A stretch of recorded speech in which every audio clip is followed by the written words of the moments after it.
everyone. Thank you so much for tuning in to today's Author Talk series brought to you by the Library Speakers Consortium. The Library Speakers Consortium is a partnership of more than 250 library systems across 38 states with the goal of making Author Talks more accessible to communities of all sizes. I am Brandon Adler, your host and moderator in conversation with each of the best-selling, prize-winning, and acclaimed authors that you will hear from throughout our Author Talk series. Today, we are honored and excited to host highly acclaimed author and decluttering expert, Dana K. White, as she presents some highlights and tips from her books, Decluttering at the Speed of Life and Organizing for the Rest of Us. Hi, Dana. Hi, thanks for having me today. This is fun. Yeah, thank you for being here. Before we jump in, let me pause for one moment and give you all that standard housekeeping information that keeps things running more smoothly, and then I'll introduce our guest and turn things over to Dana. We have compiled some viewer questions that were pre-submitted with registration, but we will also be taking your additional questions throughout this presentation. So when you have a direct question for Dana, please click that questions button that's just below this live stream video to submit your question. In addition, we invite you to interact with your fellow viewers in the live chat box, also located below this stream. For today, Dana will present for the first 40 to 45 minutes, and we will hold an audience Q&A for the last 15 to 20 minutes of our hour, and we'll get to as many of your questions as time allows. And as a reminder, as always, if you're unable to attend this full talk for any reason, you will receive a thank you for attending email in about 24 hours. And in that email, you can find a link to the recording. Now, to formally introduce our guest for today, Dana K. White is a Wall Street Journal bestselling author and a decluttering expert. Dana shares realistic home management strategies and a message of hope for the hopelessly messy in her books, Organizing for the Rest of Us, Decluttering at the Speed of Life, and How to Manage Your Home Without Losing Your Mind. Through her blog, podcast, and videos, also you can find at slobcomesclean.com. That her books as well as her website will be in the resources link below the live stream. Again, welcome, Dana. Thank you so much for being here, and I'll turn things over to you now. Thank you. Thanks for having me on today. This is exciting. I love libraries. I actually have written the majority of my books in my local library because that's where I can go, that my brain knows this is where I'm going to do this work. So I have a passion for libraries, and I'm excited to be here. So I am going to share with you 3 major mindset shifts that will change how you function in your house and let you let go of stuff that you otherwise might feel like you could never let go of, okay? So my number one mindset shift that made an impact in my own home was this: don't get organized. Now, I know that feels a little strange for it to be the first thing that I say as you're here to, listen to me talk about decluttering and organizing and all that. Well, it feels like decluttering and organizing are the same thing, right? Like that's the natural assumption that a lot of us have. We just think of it as, I need to get my house under control. I need to get organized. So a little bit of my backstory is that I was once completely and totally overwhelmed in my home. My house was a disaster. I mean, it had always been a disaster. I was the kid with the messy room. I was the teenager, and, my locker, I would open it up and everything would just fall out between every single class, and I was the college student with a messy dorm room. And then I had a messy apartment. I had always been messy. Okay. But I came to the point where I was extra frustrated because I wanted to be a writer.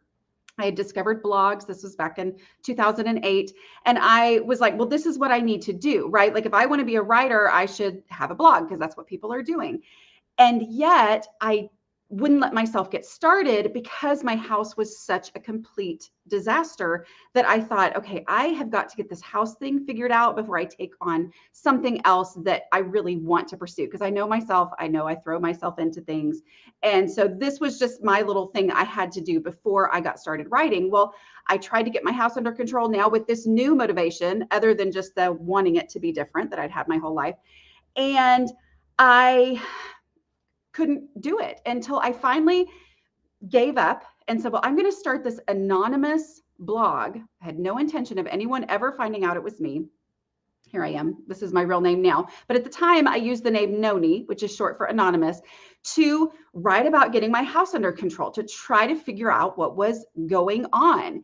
I have figured it out now, and now I write books about this stuff, but I write about it from my perspective as someone who was consistently bewildered by the state of my home and overwhelmed at the stuff in my home. Okay. One of the main things that I realized was that all those years when I would look at my house and my house was just disastrous, and I would think about what I wanted to be different, I would look around and think, I've got to get organized. I have to change everything. I need to get organized. Well, the first thing I would do would be to go out to the store and walk down the organizing supplies aisle and buy a bunch of stuff, and then come home. By the time I got home, all that energy I'd had to get organized, to change everything about my house, was gone. And at that point, I just dropped that stuff by the back door, and it turned into more clutter in my house, and I never actually really made progress. Well, when I had kind of given up and had started this anonymous slob blog, I came to this point where I said, you know what? I am so far gone. I can't even think about getting organized. I'm just going to declutter. I'll have to organize later. I'm just going to declutter. That is the thing that changed my home. Separating out organizing from decluttering, because they are not the same thing. And as long as I thought that the answer to all my problems was to get organized, then I had to think a lot first, right? It's problem solving. It's figuring out what's going to happen in the future and how can I make sure that I set things up. I took all that away and just said, I'm just going to declutter, because there's nothing to do first before you declutter. Decluttering is getting stuff that you don't need in your house out of the house. That's all it is. It is getting stuff out. As long as something leaves my house, I have been successful at decluttering. The two words that I like to focus on are less and better. As long as this space has less in it when I stop, not when I finish, but when I stop than it does right now, I will have successfully decluttered. There's no decisions to be made first. I just need to start getting stuff out, and giving myself permission to just declutter allowed me to get started. And that is the most important thing that you can do. You got to get started. You have to get started. So take away the idea that you have to get organized and say, for now, I'm just going to declutter. But y'all, here's the good news. I thought I was giving up by saying, I'm just going to declutter. That's how far gone I am. I can't even get organized. And yet, just decluttering ended up achieving what I had wanted from this idea of organizing that I had never been able to achieve. My house looked more organized just because there was less stuff in it. My house felt more organized. It functioned more organized. I could find what I needed when I needed it. I could get to it quickly and easily. I could put it back easily because I had gotten all the excess stuff out. So what you are wanting to achieve, if you are overwhelmed especially, is most likely going to be achieved better through decluttering than through trying to find neat, interesting ways to keep all your stuff. Getting stuff out, that's how you're actually going to change your house, okay? Now, the second decluttering mindset change that I'm going to give you, okay, is this. It is possible to declutter without making a bigger mess. Now, I talk about decluttering for a living now. This is what I do, right? I hear all sorts of frustrations that people have with decluttering. And the number one frustration that people have with decluttering, the number one reason why people don't get started, is that they say, well, it has to get worse before it gets better. Or every time I declutter, I end up with a bigger mess. And there are people who will tell you it has to be that way. I'm here to tell you it does not have to be that way. This was my frustration too. I knew that every time I tried to change a space, I thought that I had to pull everything out of that space, because that's what a lot of the organizing experts, the decluttering experts, will tell you to do. And so I thought, well, that's what they say you have to do.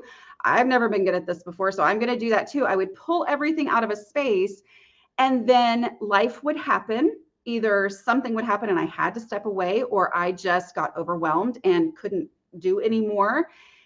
And then what used to be shoved inside of a closet or a drawer was now pulled out and spread all over the room or the hallway or the countertops. And I had a bigger mess than I had before. And then when life happened and I had to step away, it would all just kind of drift and make the whole house disastrous. Or eventually I would just shove it all back in that space. And where before I kind of knew where things were, now it was a huge extra jumbled mess. Okay. So I'm here to tell you it is absolutely possible to declutter without making a bigger mess. Okay. So I'm going to teach you very briefly what the steps are to doing that. Like, what do you need to know that will allow you to declutter without making a bigger mess? But just so you know, I have a 5-step process that leads you through this, that is in Organizing for the Rest of Us, in, short tip format with pictures, and in Decluttering at the Speed of Life with all the words you could possibly want, to teach you how to apply that process to your house. Okay. But here's the gist of it. You are going to remove one item at a time. And as you remove that item, you're going to make a final decision about that item, and then you're going to act on that decision. Okay. Instead of making piles of things to do later, instead of having a keep box. Okay. I don't use a keep box in my process. Did you know that I would say pretty much I'm sure that it doesn't exist somewhere, but almost every piece of clip art or image that you have for decluttering has a keep box, because people assume you have to have a keep box. I don't do that. Here's the supplies that you need to declutter without making a bigger mess. You need 3 things. Number 1, you need a black trash bag. Okay. That's the first step of my 5-step process, is to pull out trash and put it in the black trash bag. It needs to be black so that the people in your house can't see what you're putting inside of it and decide that it's their favorite thing they've ever had and they just forgot about it and now they've got to keep it, right? Okay, so we put it in a black trash bag and we immediately put it in there, or a recycling bin if you have one accessible. You bring that to your space that you're decluttering, and all we're doing is we're removing an item and we're making a final decision. This is trash. It's not even really a decision. It's just an instinct of obvious trash, and I'm putting it straight in the trash bag. And that means I'm done with that item, so that if life happens, I can step away. And this space is only better than it was before. It has less. Remember, that's the definition of decluttering success, is that there's less in this space than there was when I started. But I haven't made any piles. I haven't half made any decisions. I haven't just said, oh yeah, I want that. I've just removed something and put it in the trash. And then the next supply that you need is a donatable donate box. Okay. The donate box itself needs to be donatable, meaning it's going to leave your house along with the stuff that's inside of it. You're not going to stencil the word donate on the outside of a box, because then you're going to want to reuse that box, right? Because now it's art. We're not going to reuse this box. Any box that you have, Christmas just happened. Most likely you've got a lot of boxes that you could use. That's your donatable donate box, because it's going to leave the house along with what's in it. As long as you have a donatable donate box, you are never going to have to go through that again. If you put it in a box and then you're going to move it to something else to actually donate it, then you're going to have to touch those items and you're going to start second guessing yourself a little bit. But also, as long as I know the box is leaving, that forces me to make a final decision about this item as I put it in the donatable donate box. Okay. So as I put it in there, I know that this is its final home. I have acted on this final decision that this item is going to leave my house. So items go in the trash bag, or they go to the donatable donate box, or the last supply that you need in order to declutter is your feet, or the feet of someone who can help you, or whatever you have that is an alternative for feet, like a wheelchair or whatever it is that you have. You are going to take items to their home as soon as you have made the decision about where this item needs to go. So it either goes in the trash or the recycling bin, or it goes in the donatable donate box, or it goes to its home. And we take each item to its home as soon as we have made that decision about where its home needs to be. Okay. And I'm doing this one item at a time as I remove it from the space, making that final decision and then acting on that decision. And that's how we declutter without making a bigger mess, because I can stop at any time. I can stop because I forgot that I had to pick my kid up from basketball practice at a different time than usual. I can stop because my kid starts bleeding. I can stop because I just don't feel like doing anymore. I can step away and I haven't made any piles because it's either in the trash bag or recycling bin, in the donatable donate box, or it is in its actual home. Now, the 5-step process, in case you're thinking, well, I don't have a home for everything. I'm going to give you one part of my 5-step process that will help you decide what the home for something should be. Okay. And this is my first decluttering question. This question is, if I needed this item, where would I look for it first? It used to be my own frustration too. I could not stand it. Honestly, I still can't stand it, but I could not stand it when people would say, oh, well, a place for everything and everything in its place. And I was like, well, but I don't have a place for everything. My stuff doesn't have a place. Well, this is how I determine the place for things. Okay.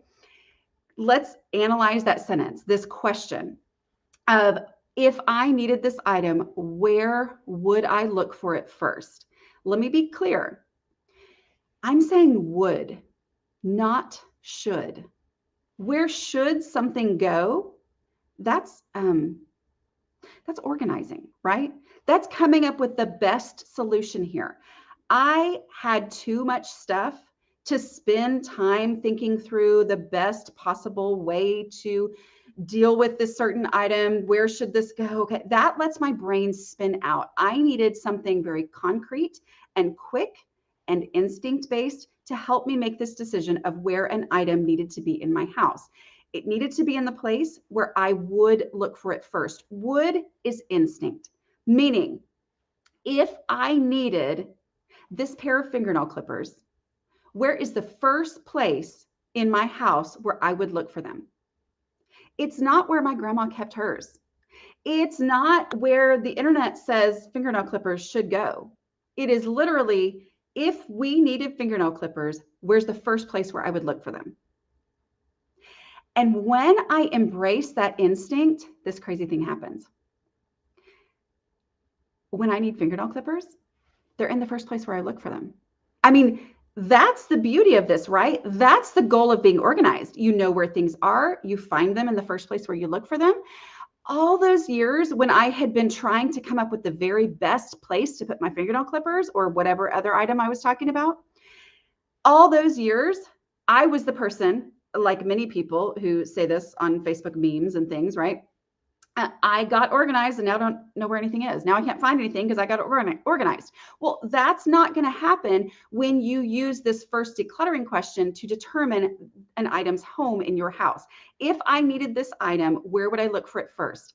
For me, fingernail clippers, we look for in the kitchen junk drawer or utility drawer, if you want to not call it a junk drawer, right?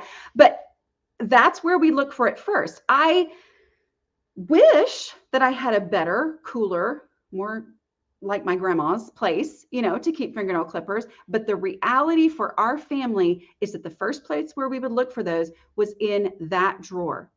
And so I take it there now. As soon as I can answer that question, where would I look for this first? Then I take it to that place, because remember, we're decluttering without making a bigger mess. We're not setting things aside for me to decide to take later, for me to deliver through the house later. That feels more efficient, but no, I'm taking it there now, because then at any point in this process, when I need to quit or I want to quit, I can, and I've only made progress. There is less, which means I've successfully decluttered. Okay. So let's talk real quickly though about those piles that you want to make or that keep box. Why do we not do that? Well, I used to do that. I would make all these neat little piles. These are the things that are going to go to the garage. These are the things that are going to go to the kitchen. These are the things that are going to go to the master bedroom.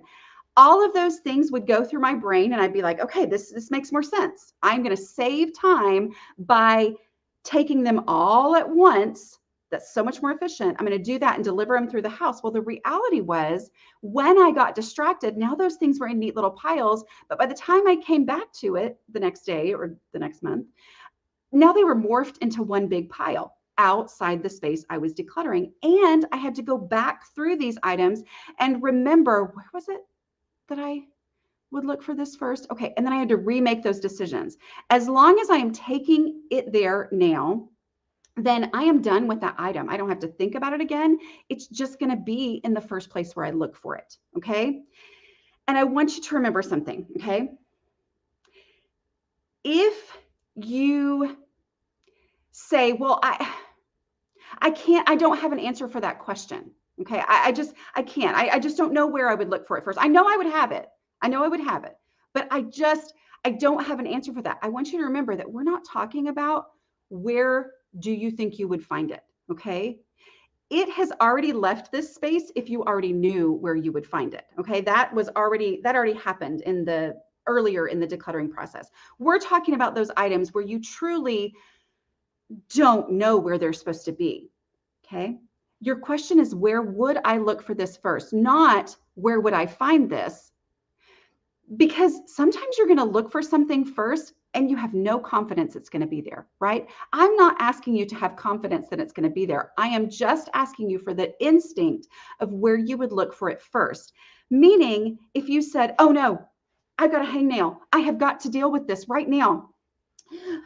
What's the first drawer that you would open? What cabinet would you walk to first to find the fingernail clippers? That's the instinct. Even if you just assumed that this is going to be like all those other times that you had before, and you're going to have to look in 16 different places before you actually find it and tear the house apart. No, we're going to put it in the first place where you would look, because then when you do look for it, every time that you frantically look for something and then it's in the first place where you look, you're going to build that confidence to trust your instinct for future things. Okay. So that's how we determine the home. And the way that we declutter without making a bigger mess is to take it there right now.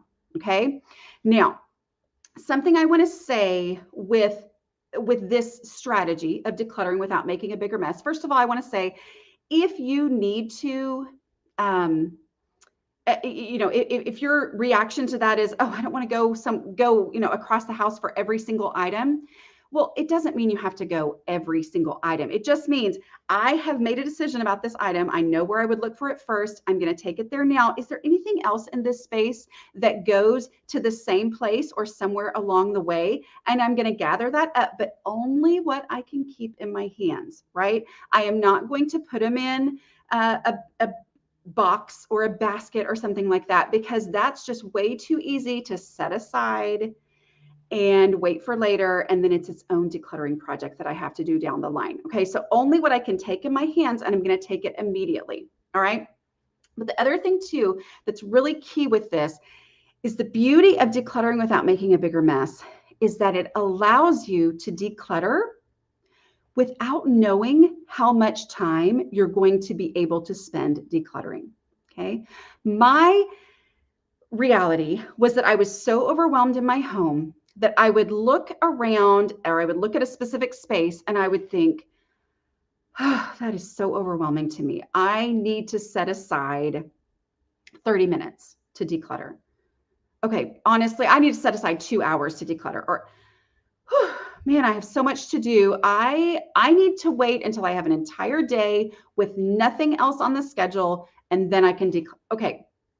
I'm going to have to wait until I can send the kids to grandma's house for the entire weekend, because that's how much time I'm going to need to.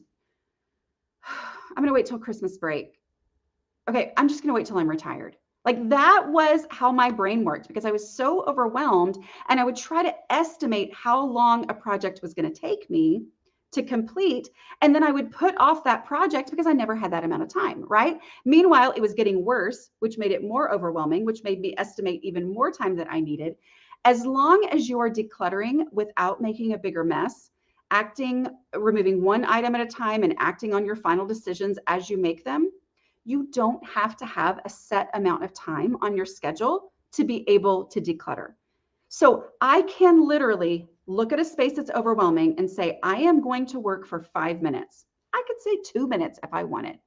And I'm going to start with the first step of the decluttering process, which is the trash. I'm just going to throw away trash for 5 minutes. I've made progress, right? It's progress and only progress. I have not put myself in a situation where I have to finish something else before I can be done. I could stop and step away and say there is less in this space than there was before, which means I have decluttered. I'm not done, but I have done something. And when I have that mindset, it means that I don't have to set aside specific amounts of time. I can just say, I am going to start decluttering and I'm going to do it with this no mess process so that I can work for as long as I can work and it's going to be worth it. Okay. And that mindset shift will change how you function in your home when you realize I can work for any amount of time and make progress and only progress. Okay. The number one thing that I recommend that you do, if you don't believe me, okay, is take a before picture, meaning like a picture with your phone. A lot of you are probably watching this on your device right now. Take a picture with your phone, set a timer for 5 minutes, and just start throwing away trash. If you get to the point where you don't see any more trash, then say, what in here is easy? What has an established home somewhere else in the house? And I'm going to, item by item, take these things to their home. At the end of 5 minutes, when your alarm goes off, take another picture. And you'll see, look what I can get done. Look how much better this space is in 5 minutes. And just seeing how much progress you can make in 5 minutes is going to change your mindset about this being a worthy time right now. I tell people to look for awkward pauses. Look for those times in your day when you're like, I have a little bit of time before I have to do this, but I don't really have enough time to actually start something big. When you declutter in this way with the no mess process, meaning I'm only going to make progress, then I can take any awkward pause and I can use that pause to make a little bit of progress, which then takes me forward. When I changed this mindset, when I stopped saying I've got to set aside huge amounts of time to declutter, and instead I'm going to make final decisions and act on those decisions, that's when my house started to change. Like when I focused on less and better as my goal, when I did a little bit in any amount of time that I had in a way where I wasn't setting myself up to have all these other things to do before I could step away, that was what changed my house. That was when my house really started to change. Okay. All right. The third mindset shift that we're going to talk about is the big one. I mean, this is the one that a lot of people who are naturally organized, which is not me, don't know that they know. And those of us who are naturally disorganized, we don't understand why things are so hard. And this is a lot of the disconnect in the communication between naturally organized people and naturally disorganized people. I call this the container concept.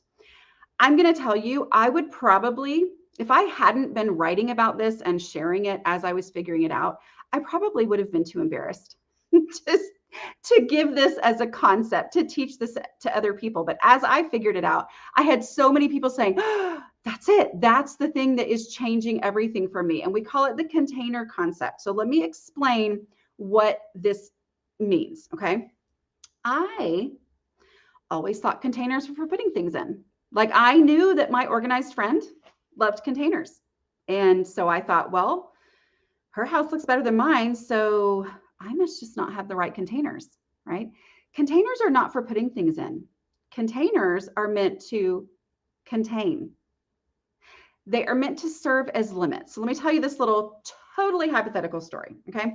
So let's say my friend who we went to her house, and she had a craft shelf that was absolutely beautiful and made all the kids want to do crafty type things, right?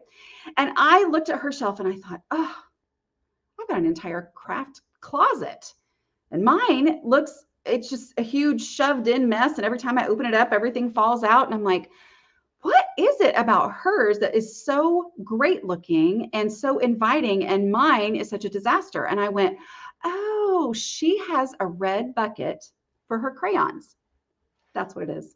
That's the difference between her space and my space. It's the red bucket. So I went out and I bought a red bucket, and I brought it home to my craft space, and I started putting crayons in the red bucket.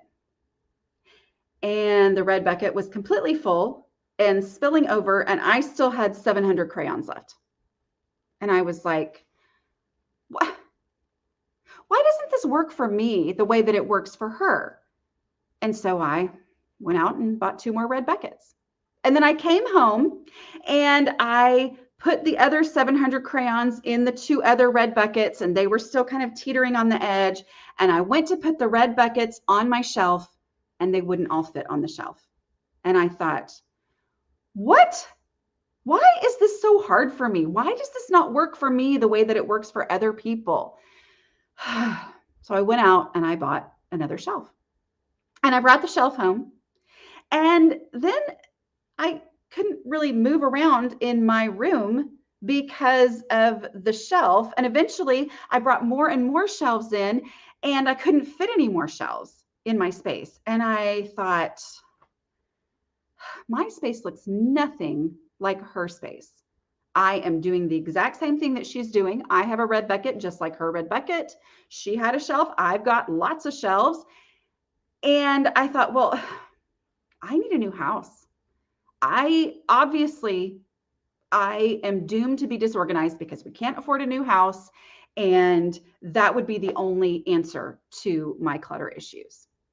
Even though her house was smaller than mine, but still, this was how I thought. I thought it was about putting things in containers. So I just kept buying more stuff to put things in, and my house never looked the way that organized people's homes looked with their containers. Okay. And then as I was decluttering one day, remember, I had given up on organizing and was just decluttering. I was talking to myself, because that's what I do. And I was saying, container, container. And I went, contain. Oh, so a container's purpose is to contain. It's to serve as a limit. Like firefighters work to contain a fire, right? They create a boundary, and their goal is to keep the fire inside of that boundary, because if it's inside the boundary, they can control it, right? But if it goes outside of those boundaries, then it's out of control. And I realized, oh, so the purpose of the red bucket is not to hold crayons. The purpose of the red bucket is to serve as a limit for crayons. And something in my mind shifted when I changed how I looked at containers.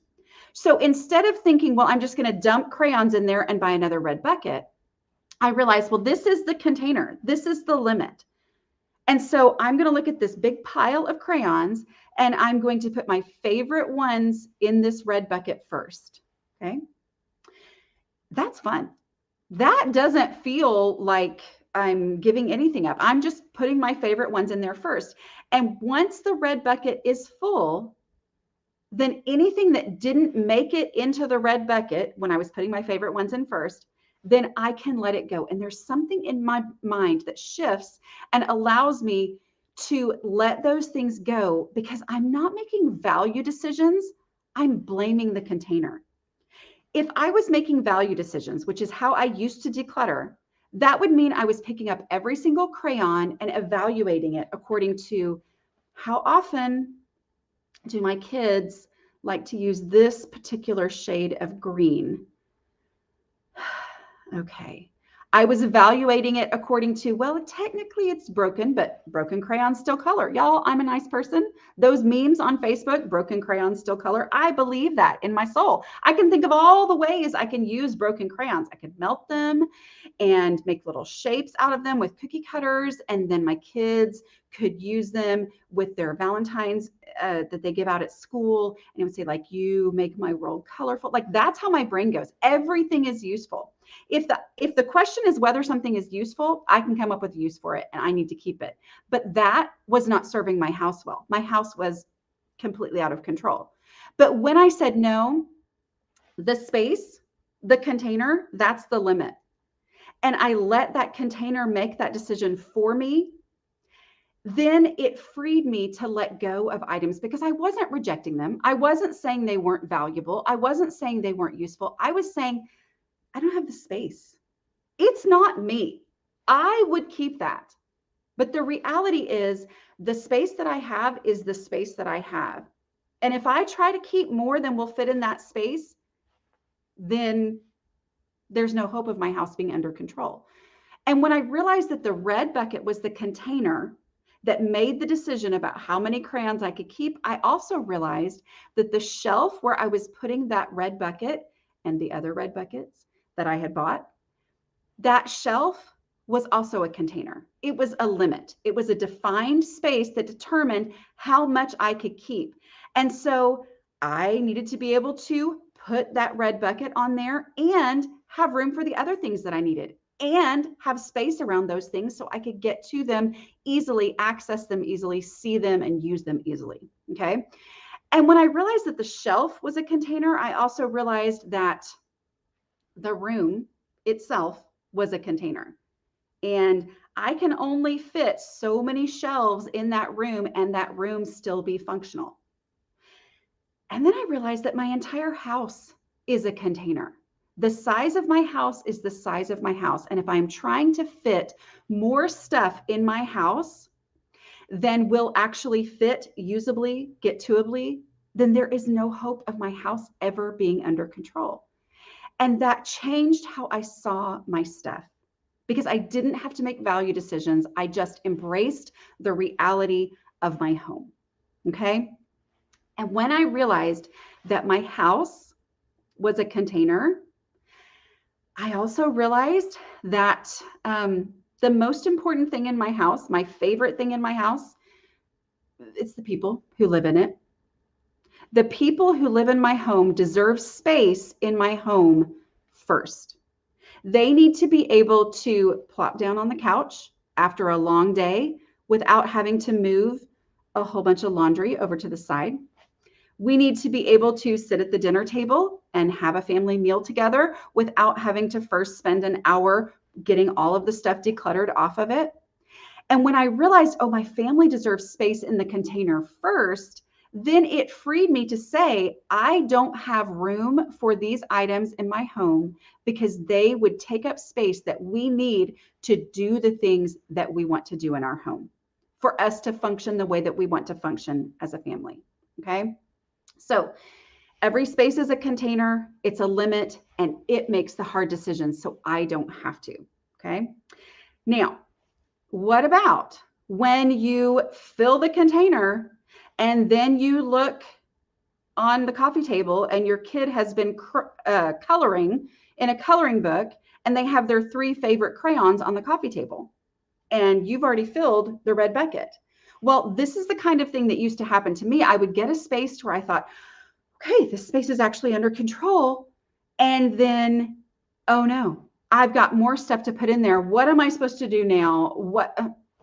When that happened to me, after I had realized that every space was a container, it was a limit, I realized, oh, this is what other people are talking about when they talk about the 1 in, 1 out rule. Now, I had been at a mom's group meeting when my kids were little. They're old now. But when my kids were little, I remember there being someone talking to us and somebody asked the question, said, well, what do I do when I get like a new pair of socks? And, and she said, oh, it was the 1 in, 1 out rule. And I thought, everybody else went, oh yeah, okay, that's what. And I went, because I was embarrassed to say, I have no idea what you're talking about. Because when she said one in, one out, I was picturing my sock drawer at home that was overflowing and hadn't closed in a very long time because I had so many socks. And I thought, what good would it do to get rid of a pair of socks when I bring in a new pair of socks? My sock drawer won't close anyway, right? So one in, one out didn't make sense to me because I didn't realize that the sock drawer was the limit. The sock drawer is a container. Okay. So with those crayons that you found on the coffee table where your kid was coloring, it doesn't mean that I have to make some hard decision. It just means I say, okay, these are their favorites. These are the ones that they love. Which crayons can I remove to make room for these ones that I know that they love? Which are my least favorite crayons that can come out to make the space for these ones that I want to keep? With the socks, once I decluttered my socks to where I only had what would fit usably and comfortably in this drawer, and the drawer would actually close, then it made sense to me that when I got a new pair of socks that I had just spent money on and picked out as the ones that I wanted, when I came in, I'm like, well, the drawer is full.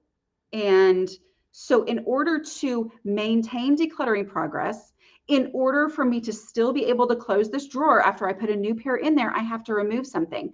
And when I look at it that way, it's not hard anymore. Because when I say, well, there's only room for this pair to go in if something else comes out, then my brain realizes, oh, that pair right there, every time I wear them, they fall down in my boots. And I always think, ugh, it's time for those to go, right? So that I can have space for this item that I know for sure I want to keep because I just brought it into my home. So that's how you maintain that decluttering progress, okay? Is you let the container be the limit, let the container make the hard decisions, okay? So what have we talked about today? 3 major mindset shifts. First of all, just declutter. Take organizing off the table and say, I'm just going to get stuff out of my house that doesn't need to be here, that doesn't fit here. Okay. I am going to embrace my house and I'm going to say this stuff that doesn't need to be here needs to go. And just getting anything out of my house is going to make my house better. It's going to make my house more functional in the way that I used to think I had to organize in order to achieve. Okay. Second, remember, it is possible to declutter without making a bigger mess. You do not have to make it worse before it gets better. Go one item at a time. Follow my 5-step process that's in my books, Organizing for the Rest of Us and Decluttering at the Speed of Life, available at, I would assume, most of these libraries. Okay. Follow that 5-step process and it will talk you through what to take out first, how to deal with it, how to make these decisions. But you get stuff out one item at a time, acting on that decision so that when I step away, not if, we're just going to embrace the fact that life happens, right? This is decluttering at the speed of life.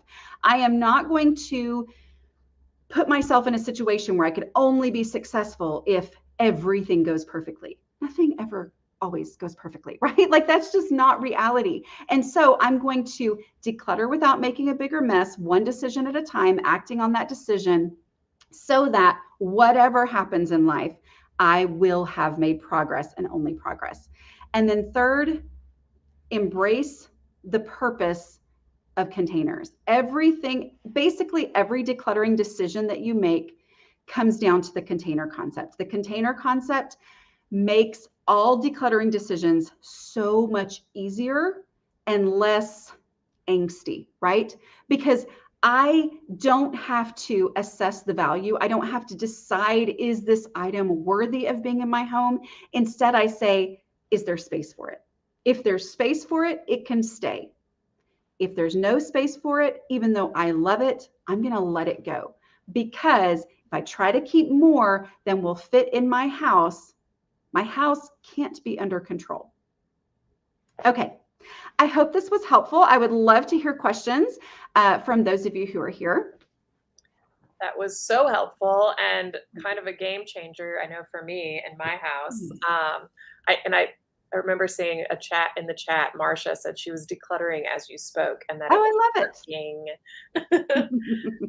it. So we have a ton of great questions. a lot of repeat questions. So let's start with the one that I saw the most, which is how do we declutter mail and paper and all of that? Where to start, especially when you have to go through every single piece? It just becomes overwhelming and adds up. Yeah. So everything comes down to the container concept, right? Yeah. It all does. But here, paper is one of those things we could talk about for hours and hours and hours. So I'm going to give you a few tips. First of all, you, as the person who's watching this, as the person who has the question, you need to be the person in your home to get the mail and go straight to the trash or recycling bin and get rid of anything that doesn't actually need to stay. Okay. If you can do that, you will significantly reduce the amount of paper that you're dealing with. As of another thing too, is to make sure that you opt out of any type of paper that's coming into your house. Just make your life easier by going ahead and doing that. Most of the time, it's going to have most of the mail that you get, unless it's an advertisement, which can go straight, into the recycling bin or trash. But it's going to have something like, do you want to go digital on this? Go ahead and take the time to do that, because it's going to eliminate so many things in the future. The other thing is to have a very definite place where you're going to put it when you come into your home. So I have a 3-category file system. Okay. This is to do, like things that I'm going to need to take an action on. Wait and see, meaning like, I'm not for sure, but I need to know where this item is. I'm going to put it there. And then 2023, meaning these are the things that need to be kept for this particular year. Set that up now before you go through all of your backlogs of paper. Set that up now so that as you're coming in, every single piece of paper has a real place to go. It's either the trash or recycling or one of those 3 categories. As you do this, you're going to start to change how you think about paper, and you're going to be better equipped to deal with paper as you go through the backlog, because you're going to recognize things, because you will have made a final decision. It's basically that take it there now, right? Like, instead of me saying, well, I'm not sure if this is important, if I'm going to put it in one of those 3 categories, I have to actually open it up, which means I get rid of the envelope, which gets rid of some of the volume of stuff that I'm dealing with, right? I generally find out probably 4 out of 5 times that, oh, this looked important. It wasn't important. It actually didn't need to stay in my house, but I'm not piling that up for the future. And then as you go through piles, because you have really gotten good at identifying what needs to stay and where it should go, you're going to be much better equipped to go through that. But also, I talk about paper all over the place. So it's not like I can answer all your paper issues in 2 minutes. So Thank you for that. So as it pertains to the container concept, as most everything will, Craig would like to know, how do you know how big of a container to set up as the limit on a particular item before the process? yeah. So number one thing is, don't go buying containers. Most likely, if you have struggled in the past, you probably have some sort of containers in your house. It is better to use a box than to go out and buy a bunch of stuff before you get started. Because here's the thing, the first 3 steps of the decluttering process are getting things out of the way, right? So you look at this pile of stuff and you think, that's a lot of stuff, it's going to need a big container. We're not going to do that. We're going to get all of the stuff that has no business being in this area out first, before we are down to what actually needs to be contained in this space. Use what you have, but the way that you determine a container is by viewing your house as a container. So you say, okay, my house is a container. This room, where I would look first for stuffed animals, okay, is the size of this room is the size of this room. The function of this room is that my kids need floor space to play. Okay, with that in mind, I have this much room in this much space in this room to designate to stuffed animals. Okay, so that means that determines the size of the container. So the size of the room and the function of the room determines the size of the container. And then you put in your favorites until it's full, and then everything else has to go. Does that make sense? So it's like the container of the room determines the size of, what can be devoted to different things. And that determines the size of the container, as opposed to assessing how much stuff you want to keep and then the container. Does that make sense? Mm-hmm. Yeah. Should you put a limit on yourself as pertaining to how many containers you buy for a room? Like I just made the mistake of buying a second basket for toys for my daughter's room when I maybe should have just decluttered. Yeah, you should. I generally, I mean, it is very rare that I'm going to say go and buy anything. Uh, Really, truly, just declutter. Like, there is nothing to do first. Just start getting out the trash, taking the easy stuff to its established home, getting rid of obvious donations, working through with the decluttering questions, determining where things go. Like, do that first, and you will get rid of so much stuff that then you'll be ready to embrace the space that you have. And only after those, and then living with it for a while, really would you need to purchase any containers. And most people end up having a lot of empty containers as they declutter that then they're able to use as they're, keeping on going in other spaces. Great, thank you. Christine is asking, can you explain in more detail your concept of one's clutter threshold from decluttering at the speed of life? If someone has a lower clutter threshold, is it the case that they'll want to own fewer things because it's easier for their stuff to become unmanageable compared to someone who can somehow manage to keep a higher volume of stuff under control without it being all over the house? Yeah. So, yay, you've read my book. Thank you. So you understand, I didn't talk about clutter threshold. The one word that I want to clarify before we get in is you saying something about will want to have less stuff. We're not going to take that out of the equation. Okay. Here's the reality. The container concept is how you know that you need to declutter, and it's what you do first. You just embrace the realities of the space that you have. Okay. But there's this other thing called your clutter threshold. It's called that because I named it that. Okay. And it is the amount of stuff at which you can easily keep your home under control. Okay. Meaning, if your house is consistently overwhelming to you, if it's consistently out of control, you have too much stuff, right? You need to get rid of stuff. And at some point, if you keep on decluttering and keep on decluttering, you will hit a point where you realize my house is now easy for me to keep under control. Okay. So it's the amount of stuff that you personally can handle. It really doesn't have anything to do with preferences. And often, for the person who thinks, I love all my stuff, I want to keep all my stuff, but also my house is a disaster and I don't like my house being a disaster, it may be a while before you actually accept this. But the more that you declutter and you get stuff out, you're going to experience, oh, my house is a little bit easier to keep under control.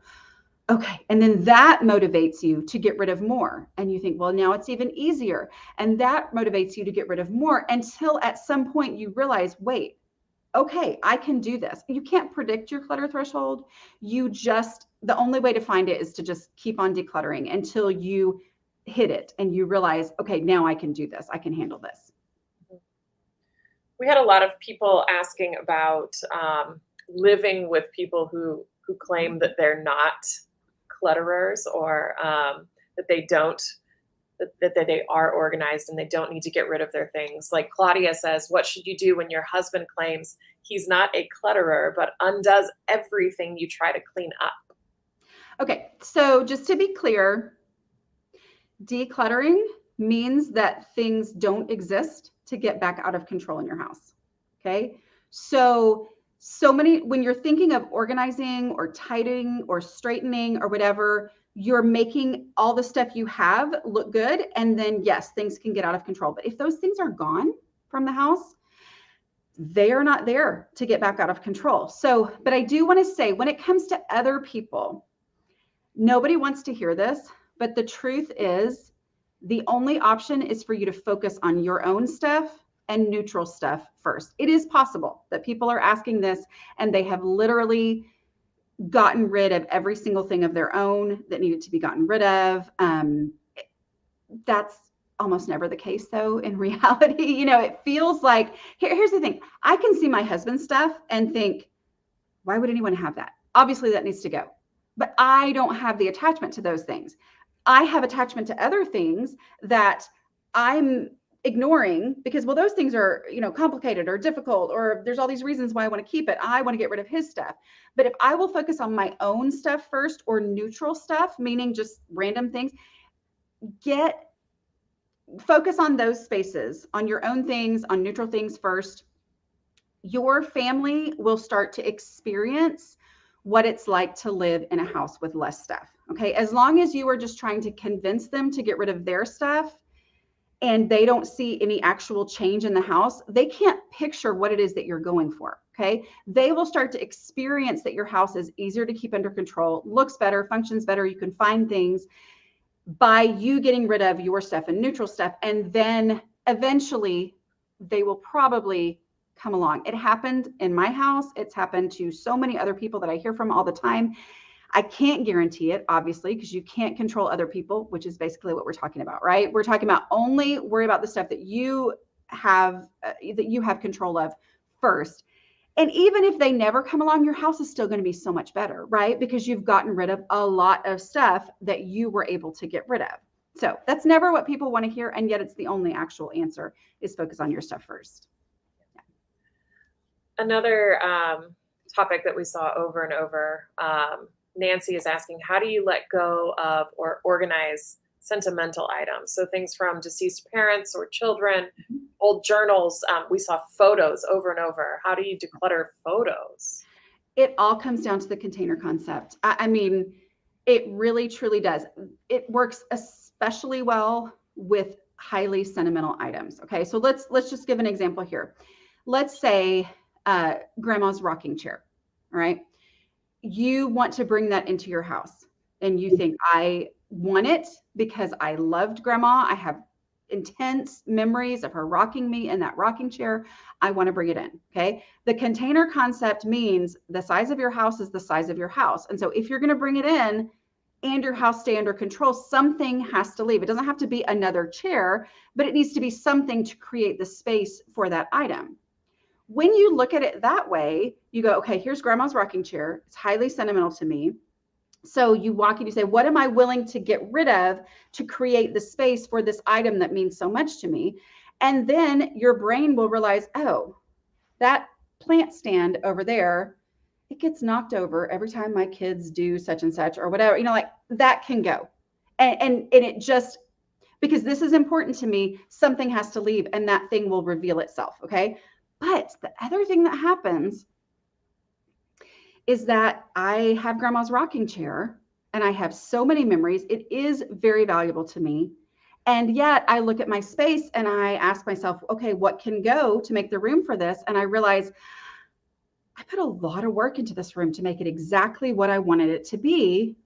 And I'm not willing to get rid of anything to create the space for this very sentimental, valuable to me item. And then it lets me let that go, because it is not that I don't value that. It's that I don't have the space. Okay. And when I can blame the space, then it allows me to let go of things, because you can keep anything, but you can't keep everything. Okay.